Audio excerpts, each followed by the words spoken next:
Hi everyone, welcome to our channel Gadget Grabs.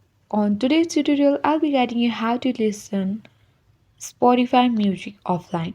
For that, simply you need to open Spotify application on your device and you need to select the music you want to listen offline, or you can go to your playlist from the your library on the bottom of the screen and select any playlist.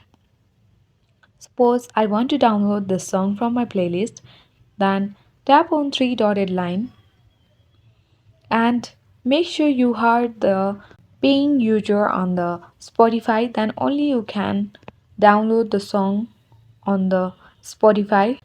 Since I haven't paid any premium, so I cannot download here.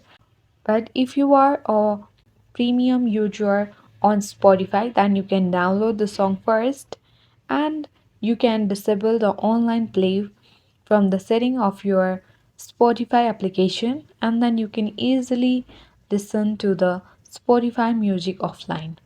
If you are new to our channel, then subscribe it, and if you like this video, then hit the like button. Thank you.